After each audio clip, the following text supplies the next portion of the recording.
Енді бүгінгі біздің тәрбие сағатымыздың негізгі тақырыбын ашу үшін сендерге екі сурет бердім.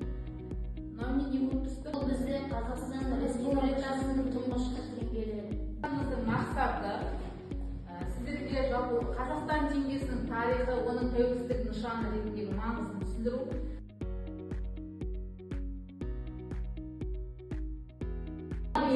Терең ой, анаға жақын ойлап қой, бес асылы сөнсеңіз. Бүгінгі біздің тәрбие сағатымыздың ұраны. Бұл кімнің өлеңі? Абай Мамаев. Теңге қай жылы айналымға енді? 15-ші қараша. Жақсы. Ұлттық валюта еліміздің даму көзі. Теңгеміздің тарихымен танысып қояйық.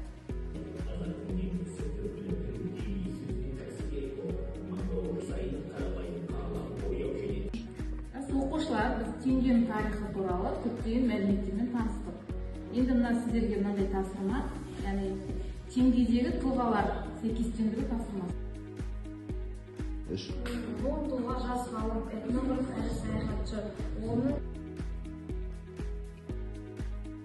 мен білімнің көрсеткіші нәтижесінде білім класына 3000 теңге ақша берді. Бірінші тоқсанда мен өз адал ақшама қатты қуандым.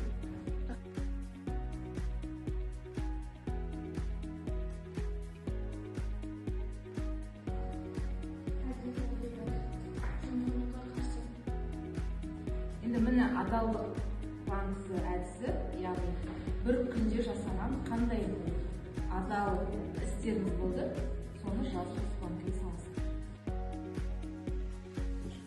Оқушылар, біз адалдық туралы көп нәрсе білдік, солай ма? Енді сіздерге тапсырма, сіздің топқа адалдық кодексін өздерін құрастыру.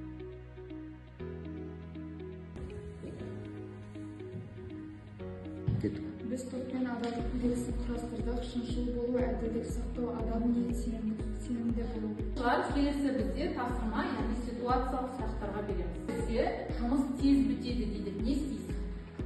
Осыны бұл пара беру дұрыс емес екенін түсіндіріп.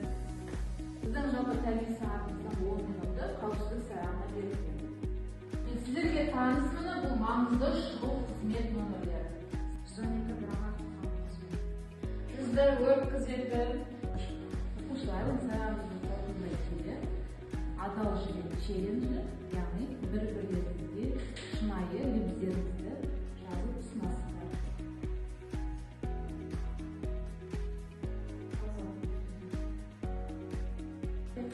жақсы араласасың, адамдармен тез табысасың.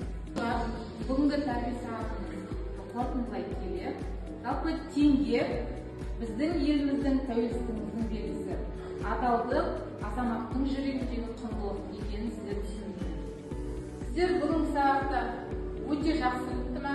Сұрағым бар, түсініксіз. Қайсысын таңдайсыздар? Бүгінгі сабақта теңгенің тарихы туралы білдім. Бүгінгі сабақ өте жақсы.